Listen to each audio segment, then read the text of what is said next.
everybody! Today on our Tuesday Talks, Tips, and Tricks, we are going to be talking about toileting or potty training. We are going to break down both the sensory and motor components of toileting and then provide some tips and tricks to help your child get potty trained or be able to wipe themselves or go to the bathroom independently. So let's start from the beginning. Let's start with our sensory processing components.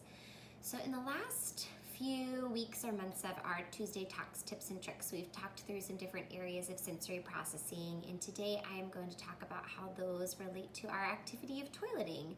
Let's first review some of our different sensory profiles. Some of our children are more under-responsive, which means they require larger signals from their environment to figure out what's going on. And then other children might be more over-responsive in different sensory areas, meaning that they are processing all of those different cues from the environment very strongly and more so than other children their age. And these different sensory profiles can have a big impact on toileting. Our under-responsive children may go a lot more in their pants. They may be flushing the toilet repetitively. They may not realize when they have fecal matter or poop on their hands and wipe it on their clothing or on the walls. And they may just have a harder time picking up on those cues of when they need to go to the bathroom. On the flip side, our kids that are more over-responsive may feel that pressure a little bit more strongly, feel a little bit more pain when they're going to the bathroom, do some more withholding. They may not like the sensation of going on the toilet. They may feel that the toilet seat is a little bit more uncomfortable. They may feel really overwhelmed just in the bathroom environment overall. So let's break down what that environment looks like for some of our kids with sensory processing. From an auditory perspective, the bathroom can be a really overwhelming place. There are lots of sounds in there with the toilet flushing. Some of our community bathrooms can have those automatic hand dryers that can be really loud. Even some of the soap dispensers and paper towel dispensers can provide a lot of auditory feedback. On top of that, a lot of our bathrooms are places that echo a lot more, where voices carry a lot more too. From a visual standpoint, the bathroom can also be a pretty busy place. There's a lot going on, both from decorations to really bright lighting, to lots of other like stalls and sinks and things going on in our spaces. Now let's take a look at some of our other senses. From a tactile perspective, there's a lot going on with toileting. We have to be able to register where our clothing is, to manipulate all of those fasteners. We have to receive that tactile feedback to be able to wipe ourselves. For our over-responsive children, this can be a really overwhelming task. They might get things on their hands that feels really uncomfortable. They may have to touch wipes that are wet. And then they have to go through the entire process of hand washing. It's not just our hands where we can get a lot of that tactile feedback. We can also get a lot just from sitting on the toilet seat itself. They may be feeling too hard or too cold on the bottoms of our over-responders.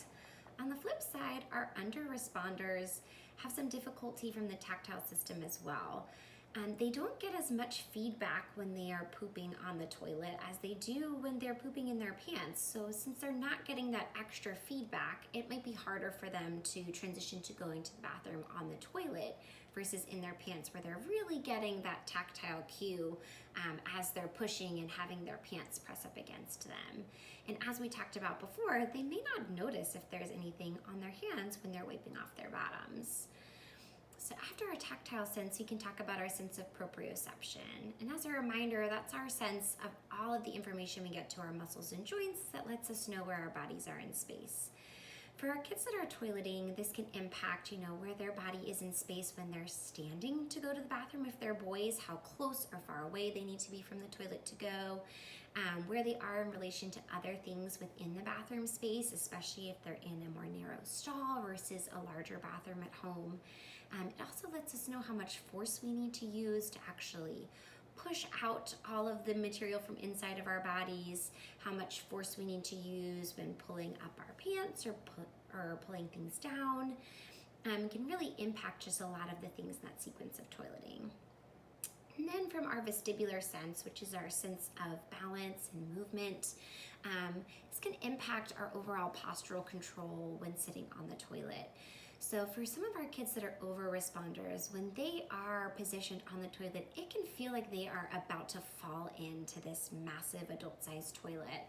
They can also just feel off balance when they are trying to sit and go to the bathroom, and it can make it harder for them to be able to go.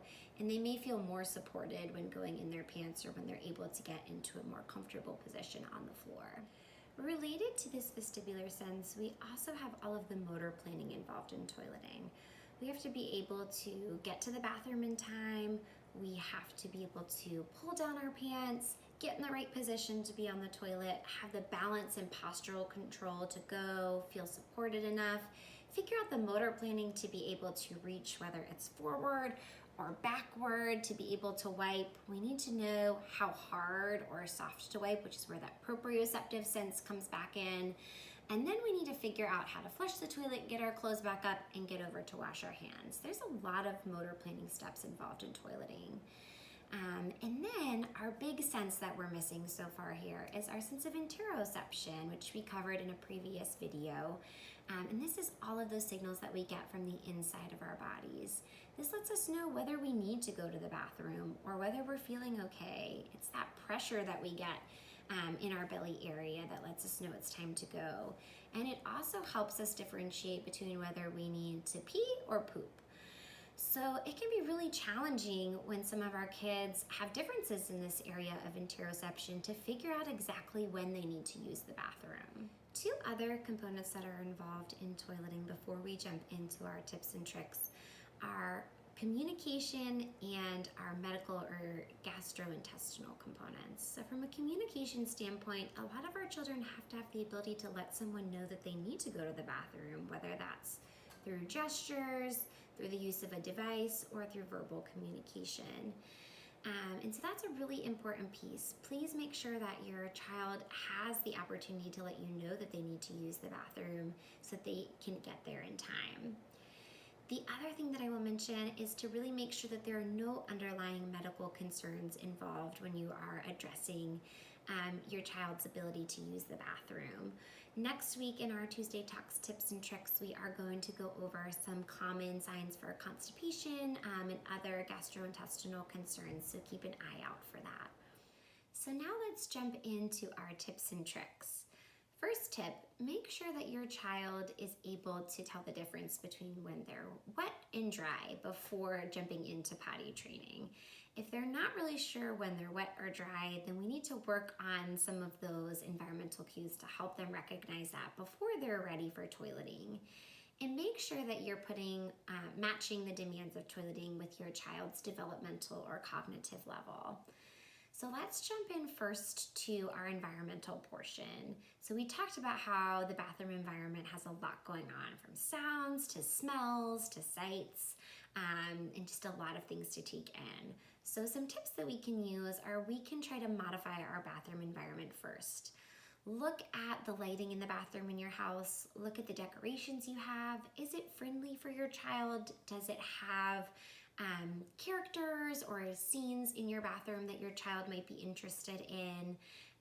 Take a look at the toilet seat. Is it something that's really hard and firm that your child doesn't feel supported on or feels is not comfortable for their bottom? Could you put a seat on top that is a little bit more squishy or soft that could make them feel a little bit more comfortable?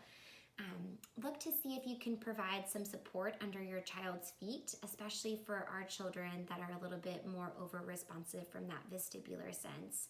Having some support either on the sides of their body or underneath their feet can really help them feel more supported when they're on the toilet. You can even look into getting one of the smaller child-sized potties, even ones that have characters that your child is interested in, to help them feel a little bit more supported when they're getting ready to use the bathroom. When you're out in community restrooms, you don't have a lot of control over the environment. You can prepare your child and provide them with some verbal cues about what to expect, or use a social story about what the bathroom setting might look like. You can bring along some headphones, some earplugs or nose plugs, even if your child's really sensitive to smell, to help them feel a little bit more comfortable in this environment. Another tip is that if your child is really sensitive to those automatic toilet sensors, You can bring some Post-it notes along with you in your purse or your wallet to cover up that sensor and keep it from going off constantly while your child is using the bathroom. Now back to our home setup, here are some additional tips that you can use. If your child is having trouble figuring out where their body is in space with that proprioceptive sense, especially if they're a little boy, you can put some painter's tape or stickers down on the floor to help mark how close or far away they need to stand. Even help put some little visual markers to remind them to lift up the seat when they're using the bathroom, when they're practicing that. If they're having trouble with that body awareness sense to figure out where they're aiming in the toilet, you can put some targets in the toilet for them. These could be things like Cheerios or Goldfish crackers or Fruit Loops that they're trying to aim at when they're using the bathroom in the toilet. If your child is having trouble just being motivated to go to the bathroom or to use the toilet, you can even put a couple drops of food coloring in the water. Blue food coloring will turn to green when that yellow liquid goes into the toilet, which can be a fun experience for our visually motivated children. For our children that are feeling a little bit more unstable from a postural standpoint, you can have those children sit backwards on the toilet so their bodies are facing where the lid is as well. This can provide them with something to hold on to and feel a little bit more supported. For children that are going to be sitting on the toilet for a long time, you can even tape up some paper on the back of the toilet seat and have them do some drawing on the back to keep them engaged while they're in the bathroom. Distractions or other toys can be a really helpful tool while your child is waiting on the toilet to see if they need to go or don't need to go. So having some really safe tools to use in the bathroom that will be okay if they get a little wet or dirty can be helpful as well while you're sitting with your child. For children that are still trying to figure out when they need to use the bathroom and are having trouble reading those cues from the inside of their bodies, toileting schedules can be a really helpful tool. I recommend having your child go to the bathroom about 30 minutes after each meal to check in to see if they need to go, and then on top of that, going once in the morning after they wake up and once before bed as well. You can make a picture schedule or visual schedule that they can check off to see when they need to use the bathroom and help them learn to recognize those cues on the inside of their bodies and figure out when they need to go to the bathroom.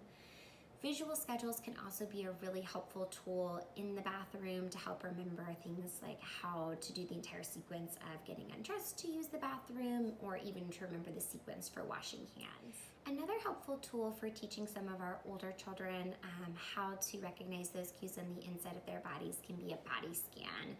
This is a tool we use to check in with all of the things going on in the inside of our bodies, from our heads down to our toes. It can be really helpful to practice recognizing how those different cues change on the insides of our bodies when we need to use the bathroom, when we're hungry, thirsty, when we're feeling different emotions. One of my favorite tools for younger children is this book called Interoception, How I Feel. This book actually has some really cute pictures for the insides of the bodies, little characters for the intestines, the stomach, different kinds of vessels that can be really helpful when doing a body scan. For children that are having trouble with the motor planning for reaching back behind them and doing that weight shifting on the toilet, some games outside of the bathroom can be really helpful.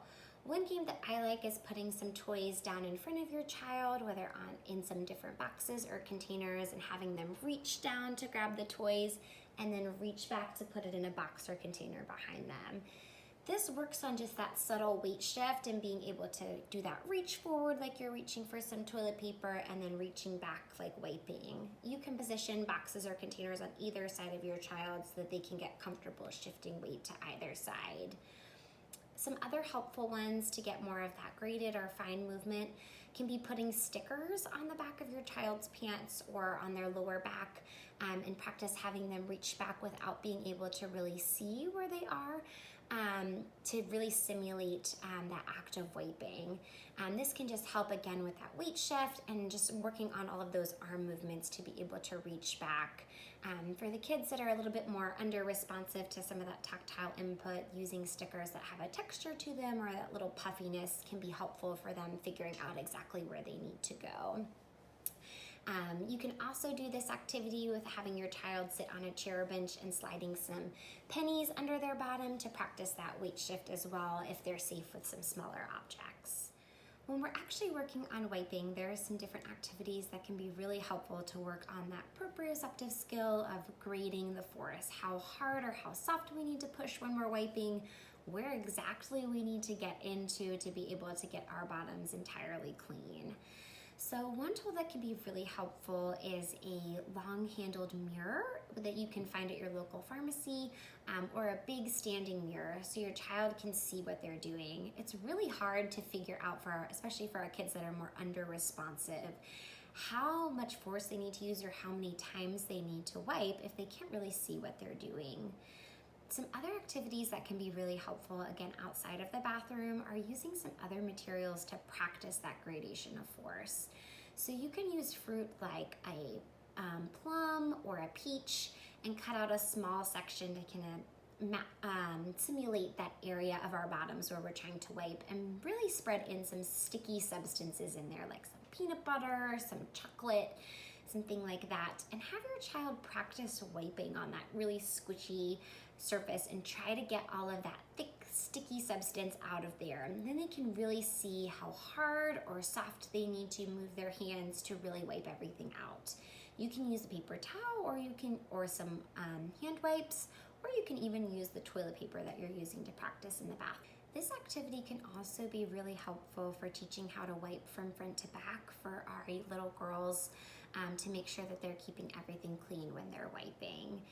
If using the fruit and some of those more sticky substances is still a little bit too much for some of our tactile over-responsive friends, then balloons can also be a really helpful tool. You can blow up a balloon part way and make an indentation in the balloon and put whatever substance is tolerated for your child, and again, practice those gentle movements for wiping, either using our toilet paper or our wipes to really work on that gradation of force with wiping. If you have concerns about your child's toileting skills or would just love some more support on how to get started with toileting, please feel free to reach out to our Emerge team for some support. We are happy to help with anything from helping your child figure out how to communicate they need to use the bathroom, to figuring out how to manage all of those fasteners and clothing for getting undressed for toileting, to completing all of those sensory processing and motor planning components involved in the activity itself. Thank you so much for tuning into our video today, and we look forward to seeing you again next Tuesday.